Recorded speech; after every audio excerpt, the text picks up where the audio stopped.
ভারত এবং নিউজিল্যান্ডের মধ্যে ৩ ম্যাচের ওয়ানডে সিরিজ আয়োজন করা হচ্ছে। রবিবার অর্থাৎ ১১ই জানুয়ারি থেকে শুরু হবে এই সিরিজ। এই সিরিজের প্রথম ম্যাচটি বরোদায় খেলা হবে। গত কয়েকদিন ধরেই টিম ইন্ডিয়া বরোদায় অনুশীলন করছিল। তবে সিরিজ শুরু হওয়ার একদিন আগে ভারতীয় ক্রিকেট শিবিরে একটি দুঃসংবাদ কার্যত সুনামির মতো আছড়ে পড়ল।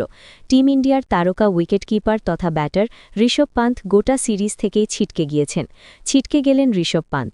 একটি বিশেষ সূত্র মারফত জানা গিয়েছে নিউজিল্যান্ডের বিরুদ্ধে ৩ ম্যাচের ওয়ানডে সিরিজ খেলতে পারবেন না ঋষভ পান্থ।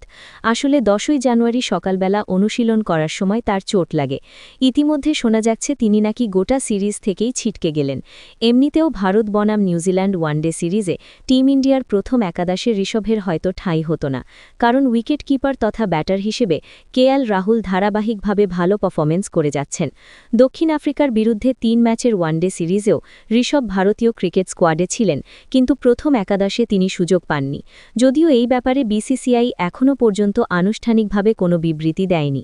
ভারতীয় ক্রিকেট দলের হয়ে ঋষভ পান্থ ৩১ ওয়ানডে ম্যাচে ৩৩.৫০ ব্যাটিং করে মোট ৮৯১ রান করেন। একটি শতরানের পাশাপাশি তিনি ৫টি হাফ সেঞ্চুরি করেছেন। ২০২৫-২৬ বিজয় হাজারে ট্রফিতে দিল্লির হয়ে খেলেছিলেন ঋষভ পান্থ। এমনকি তিনি অধিনায়কত্বও করেছিলেন। তার ব্যাট থেকে মোটামুটি রান দেখতে পাওয়া গিয়েছিল।